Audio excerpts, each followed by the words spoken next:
તો હમણાં લાલાને લઈ જશે. 6 દીકરાઓને તો મળ્યા છે. દેવકીજી લાલાને રમાડે છે. લાલાનું સુંદર મુખ જોઈ કરાર વિંદે પદાર વિંદમ મુખાર વિંદે વિલેશયંતમ વતસ્ય પત્રસ્ય પુરેશયાણમ બાલમ મુકુંદમ મનસા સ્મરામિ. આવું કૃષ્ણ કનૈયાનું શ્યામ સુંદર મુખ જોઈ દેવકીનું હૈયું ભરાઈ ગયું. વસુદેવ કહે કે ગાંડી નથા, લાવ લાલાને ગોકુળ મૂકવા જાવ. આજુબાજુમાં જુએ તો યોગા હોય.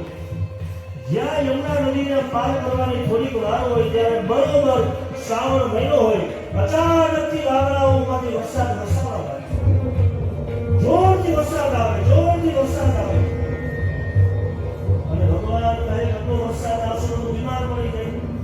ત્યાં તો યમુના નદીમાંથી સાક્ષાત ભગવાન શેષનાગ પ્રગટ થાય અને ટોપલામાં શેષનાગ છત્રી બનીને આવી જાય. શેષનાગને ખબર છે કાળી નાગ છે, એને ખબર છે કે અમારા માથે આ કૃષ્ણ કનૈયો પોતાના ચરણનો સ્પર્શ કરશે અને જ્યારે કૃષ્ણ અમારા માથા ઉપર બેસી અને નાચ નચાવશે ત્યારે બસરાની રાધા કિશોરી અમારી સામે નજર કરશે અને અમારું જીવન ધન્ય બનશે. અને નાગ છે એ પણ મોર બની ધનગરા કરવા લાગે. લાલો ભાઈઓ હોય સુરંગા હરકમાં ઘેરી ગવે દોડી જાય. અરે ઓ બાબા, અરે ઓ બાબા. નંદ બાબા વેલી સવારના ગાયોની સેવા કરી રહ્યા હોય એવા સમયે સુંદર દોડીને જાય કે બાબા આપ કે વહાં લાલો ભાઈઓ હે. ત્યાં તો નંદ બાબા પોતાના ગળાની મોતીઓના માળા કાઢી સુરંગાને આપે. કહે કે જાઓ ગોપ ગોપીઓ બધાને સમાચાર આપો. સુરંગા નંદ બાબા દોડી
देव कृष्ण मंगलया